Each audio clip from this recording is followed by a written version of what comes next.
अक्सर यह कंफ्यूजन होता है परीक्षा में, संवेग में परिवर्तन की दर को क्या कहते हैं या संवेग में परिवर्तन को क्या कहते हैं। क्योंकि जितना भी ऑब्जेक्टिव क्वेश्चन आता है वह आज के डेट में वो डायरेक्ट क्वेश्चन नहीं पूछ रहा है, वह किसी बेसिक माने जो बेसिक फॉर्मूला है उसको डिराइव करके जो फॉर्मूला आ रहा है उसी पर बहुत सारा क्वेश्चन आ रहा है।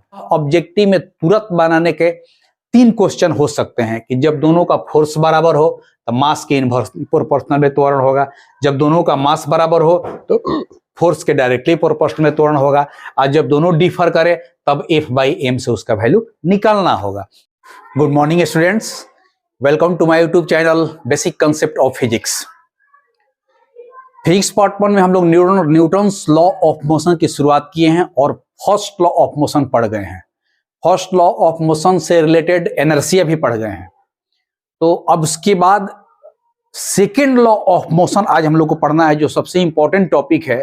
पूरे मोशन में इसका व्यापक स्तर पर हर जगह प्रयोग होता है, जहां पर भी फोर्स और एक्सेलरेशन की बात आती है, मोमेंटम की बात आती है, rate of change of momentum की बात आती है, वहां पर Newton's second law is very very important for every student, 9th class, 11th class and all competitive exams. तो आज हम लोग पढ़ेंगे, आज का टॉपिक है हमारा सेकेंड लॉ ऑफ मोशंस।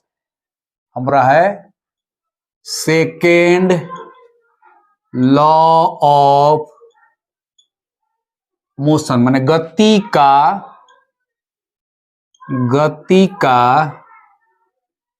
द्वितीय नियम,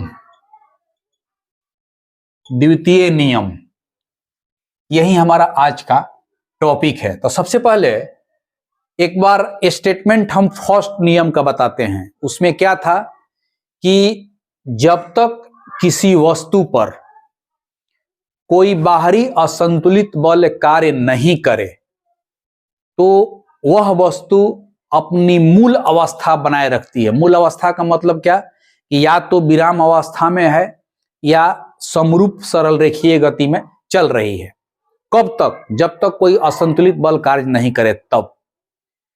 लेकिन अगर उस वस्तु पर कोई असंतुलित बल कार्य करना प्रारंभ कर दे तब उस कंडीशन में क्या होगा, उसी को डिफाइन किया गया है न्यूटन्स सेकेंड लॉ में, कि अगर उस वस्तु पर कोई असंतुलित बल कार्य करता है तो नियम कहता है कि उस वस्तु में त्वरण यानी कि एक्सेलरेशन उत्पन्न हो जाएगा। यानी कि उस पर कोई असंतुलित बल कार्य करेगा तो उस वस्तु में एक्सेलरेशन उत्पन्न हो जाएगा, और वह जो एक्सेलरेशन, जो त्वरण है, वह उस वस्तु के यानी कि उस ऑब्जेक्ट के मास के इनवर्सली प्रोपोर्शनल। यानी कि अगर मान लीजिए कि हमारे पास यहां पर कोई एक ऑब्जेक्ट है और मान लीजिए कि इसका मास m है और इस वस्तु पर इधर एक F बल लग रहा है इस डायरेक्शन में, फोर्स, जिसके कारण इस डायरेक्शन में वस्तु में एक एक्सेलरेशन उत्पन्न हो गया a। ठीक है, तो यह नियम कहता है कि यह जो फोर्स है यह अनबैलेंस फोर्स है।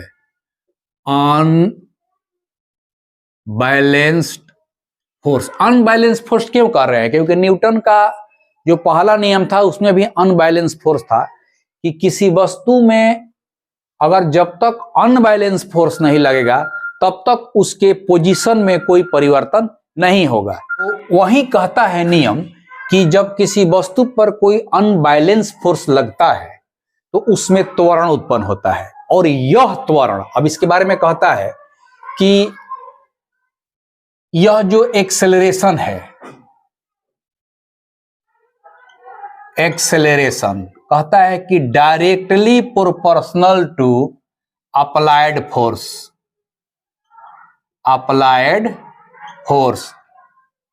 और इनवर्सली प्रोपोर्शनल टू मास। यानी कि 2 भाग में यह रिलेशन है। यह प्रोपोर्शनल का चिन्ह है, अगर डायरेक्ट लिख दिए तो डायरेक्टली प्रोपोर्शनल, और 1/, में लिख दिए तो इनवर्सली प्रोपोर्शनल। ये आप लोग पहले से जानते होंगे। तो कहता है कि यह जो एक्सेलरेशन है, यानी कि इसको शॉर्ट फॉर्म में लिखेंगे तो A proportional to F inversely proportional to 1/m, यानी कि दोनों को एक साथ हटा के F/m, या लिखने का तरीका है कि कोई कांस्टेंट के आ जाएगा F बाई एम, क्योंकि हम लोग जानते हैं कि प्रोपोर्शनल का चिन्ह हटता है तो एक कांस्टेंट आता है के। अब इस के को डिफाइन कैसे किया जाता है, तो इसके लिए 1 किलोग्राम का माने यूनिट मास लेंगे, 1 किलोग्राम का मास लेंगे और उस पर 1 न्यूटन का फोर्स लगाएंगे तो उसमें 1 मीटर पर सेकेंड का स्क्वायर उत्पन्न होता है। माने कि इसी में कि इफ एम बराबर 1 kg, एफ बराबर 1 न्यूटन, ठीक है, then A is equal to 1। यानी कहता है इस के का वैल्यू निकालने का तरीका है कि 1 किलोग्राम के मास पर जब 1 न्यूटन का बल लगाया जाएगा तो उसमें 1 मीटर पर सेकेंड स्क्वायर का त्वरण उत्पन्न होगा। अब उस कंडीशन में अगर हम के का मान निकालना चाहेंगे तो इसी को देखिए यहां लिख देते हैं, put in equation 1 equal to, यहां पर 1 equal to K into 1/1, this implies K equal to 1। माने कि यह जो वैल्यू है जब इसको हम यूनिट मास के साथ यूनिट फोर्स के साथ डिफाइन करते हैं तो इसका वैल्यू आ जाता है 1। और उस कंडीशन में देखिए यहां लिख देते हैं, उस कंडीशन में जो हमारा फोर्स जो हमारा एक्सेलरेशन है वह हो गया F बाई एम, या इसको हम F equal to M into A. यह जो रिलेशन है न्यूटन सेकेंड लॉ का है जिसमें कि फोर्स का फॉर्मूला मिल गया। न्यूटन फर्स्ट लॉ जो हम लोग पढ़े थे उसमें फोर्स का डिफिनीशन मिला था। क्या डिफिनीशन था कि जब किसी वस्तु पर कोई असंतुलित बल लगता है तो उस वस्तु के पोजीशन में चेंजिंग लाता है, तो फोर्स का डिफिनीशन मिला था। यहाँ पर फोर्स का फॉर्मूला मिल गया है, यानी कि force equal to mass into acceleration. देखिए अब तो एस आई यूनिट तो हम लोग जानते हैं कि S I unit of force वो होता है न्यूटन, यानी कि शॉर्ट में एन। लेकिन यही जो 1 न्यूटन है उसको इस हिसाब से लिखेंगे तो kilogram metre per second square. तो कभी कभी ऑब्जेक्टिव में पूछ भी देता है कि 1 न्यूटन इनमें से किसके समतुल्य है, तो 1 यहां 1 छुपा हो रहता है, 1 kilogram metre per second square, ये स्क्वायर है। तो यह जो है कभी कभी ऑब्जेक्टिव में पूछ भी देता है किसी ऑब्जेक्टिव कॉम्पिटिटिव एग्जाम में या 9th क्लास के एग्जाम में या 11th क्लास के एग्जाम में। तो 1 newton is equivalent to 1 kilogram metre per second square. यह MKS यूनिट हो गया और SI यूनिट हो गया। तो इस तरह से न्यूटन का जो सेकेंड लॉ ऑफ मोशन है वह कंप्लीटली अनबैलेंस फोर्स लगने के बाद उत्पन्न होता है। क्या हुआ कि जब किसी वस्तु पर कोई अनबैलेंस फोर्स लगता है तो उसमें त्वरण उत्पन्न होता है, और यह त्वरण अप्लाइड फोर्स के यानी कि इस F के समानुपाती माने प्रोपोर्शनल, डायरेक्टली प्रोपोर्शनल, और इसके मास के इनवर्सली प्रोपोर्शनल होता है। इस इक्वेशन के रूप में A proportional to F, inversely proportional to M। ठीक है, दोनों को एक साथ मिला दिए। ये K निकालने का तरीका होता है, मास को 1 kg ले लीजिए, फोर्स को 1 न्यूटन ले लीजिए, तब acceleration automatic 1 metre per second square उत्पन्न उसमें होता है। उस कंडीशन में तीनों का वैल्यू रख दिए, K बराबर 1 आ गया। अब यही वैल्यू आपका A equal to F by M आ गया, F equal to M into A आ गया। इस तरह से F equal to M into A जो फोर्स का एक डिफिनीशन हुआ। अब इसी को डिराइव कर देंगे। देखिए अब इसी को डिराइव कर देने से आपको क्या क्या मिलेगा, क्योंकि यह न्यूटन सेकेंड लॉ इतना इंपॉर्टेंट है कि इससे बहुत चीज मिलता है। देखिए यहां से हम मिटा रहे हैं, यहां से आप उतार लिए होंगे, इसको हम मिटा देते हैं। अब देखिए, अब चूंकि यहां पर हम पढ़ लिए कि F equal to M into A, अब इसका डिराइवेशन, चूंकि फिजिक्स में जितना ही फॉर्मूला का डिराइवेशन करेंगे उतना ही कंसेप्ट क्लियर होगा। अब इसको डिराइव करेंगे तो मान लीजिए M, ये हो गया V minus U by T. तो उस कंडीशन में हम m को उधर घुसा देंगे तो एम भी minus M U by T. अब यहां देखिए यह m इंटू भी चाहे m इंटू यू जो हम लोग पढ़े थे, यह क्या होता है, यह किसी वस्तु का मोमेंटम होता है, इसके बारे में जानकारी होती है। मोमेंटम, मोमेंटम बराबर होता है मास गुने वेलोसिटी, यानी कि m इंटू भी। तो यह मोमेंटम हो गया। किसी वस्तु का मोमेंटम क्या होता है, तो उसके मास में वेलोसिटी से अगर हम मल्टीप्लाई कर देते हैं तो वह मोमेंटम बन जाता है। ठीक है, यह मोमेंटम का हम यहाँ पर डिफिनीशन बता दिए। इसका एसआई यूनिट भी निकल सकता है, कैसे, तो मोमेंटम या किलोग्राम हो गया, इसका हो गया मीटर प्रति सेकेंड। तो इस तरह से मोमेंटम का यह एसआई यूनिट हो गया। इसको यहाँ पर हम इसलिए बताए कि अब यहाँ पर आप देखिए, यहाँ पर एम भी एम यू ये दोनों मोमेंटम है, तो चूंकि यह अंतिम वेग है तो अंतिम मोमेंटम हो गया, यह प्रारंभिक वेग है तो प्रारंभिक मोमेंटम हो गया। तो जिस तरह से अंतिम वेग में से प्रारंभिक वेग को घटाते हैं तो कहते हैं वेग में परिवर्तन, उसी तरह से अंतिम संवेग में से प्रारंभिक संवेग को घटा रहे तो संवेग में परिवर्तन, डिवाइडेड बाई टाइम, यानी कि संवेग में परिवर्तन का दर, यानी कि यह क्या हो गया, यह हो गया संवेग में परिवर्तन का दर। यह किसके बराबर हो गया, बल के, क्योंकि यह तो बल है ना है। तो एक तरह से यह डिफिनीशन क्या मिला कि जो बल होता है वह संवेग में परिवर्तन के दर के बराबर होता है। क्लियर हो गया कि संवेग में परिवर्तन के दर को बल कहा जाता है। एक डिफिनीशन बल का यहां से भी मिलता है, क्योंकि जैसे कहते हैं कि मास इंटू एक्सेलरेशन को फोर्स कहते हैं, यही नहीं, संवेग में परिवर्तन के दर को भी बल कहा जाता है। उसी के डिराइवेशन से मिल गया। इसमें और आप डिराइवेशन कर सकते हैं, कैसे, देखिए इसी को इधर लाते हैं, इस टाइम को इधर कर दीजिए, तो ये हो जाएगा F into T equal to हो गया एम भी माइनस एम यू। अब यहां देखिए एफ इंटू टी क्या है, तो फोर्स में जब टाइम से मल्टीप्लाई होता है तो आवेग बन जाता है। यह जो चीज है यह बन गया इंपल्स, इंपल्स माने आवेग। यह किसके बराबर हो गया, अब यहां देखिए संवेग में परिवर्तन। अब यहां पर ये जो बात आ गई, ध्यान दीजिए, यहां पर था संवेग में परिवर्तन का दर, वह बल के बराबर हो गया।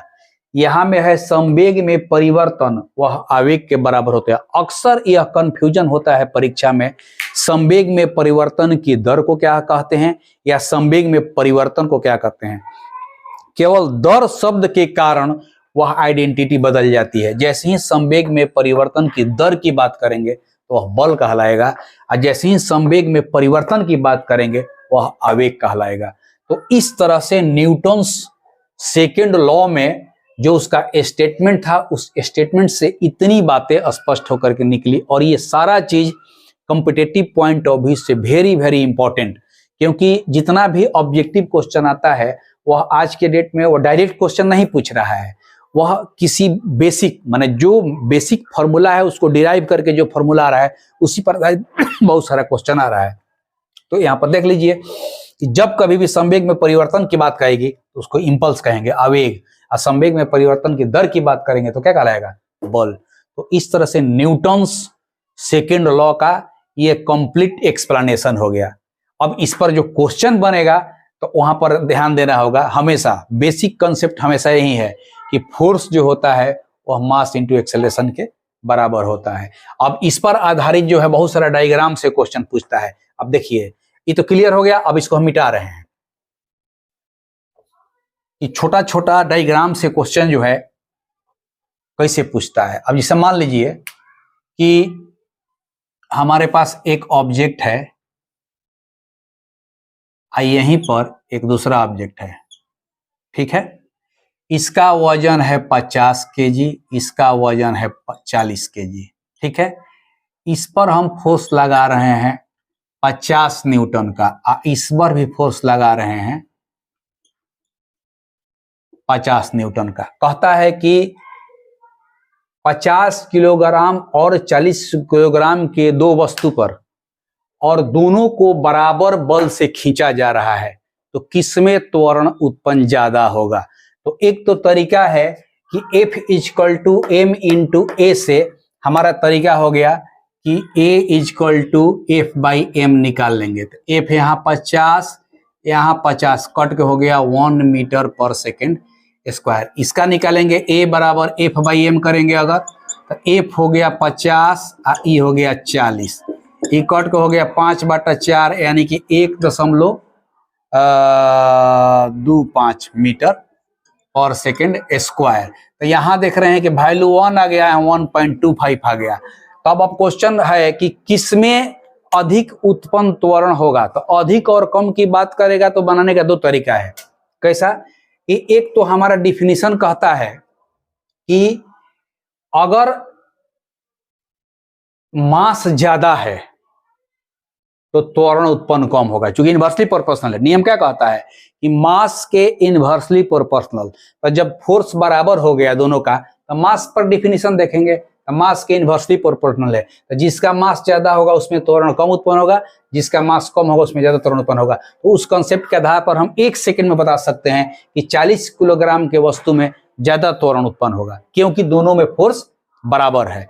और नहीं तो दूसरा तरीका है कि हमको टाइम लेना पड़ेगा। तो हम निकाल लिए, निकालने के बाद इसमें 1 मीटर पर सेकेंड स्क्वायर आया, इसमें 1.25 मीटर पर सेकेंड स्क्वायर आया। ये बना करके हमको पता चला कि किसमें ज्यादा त्वरण उत्पन्न हो गया। हाँ, अगर एग्जैक्ट वैल्यू पूछ दे कि कितना होगा तब तो ये बनाना पड़ेगा, लेकिन पूछे किसमें कम होगा किसमें ज्यादा होगा तो केवल हम कॉन्सेप्ट के आधार पर बता सकते हैं।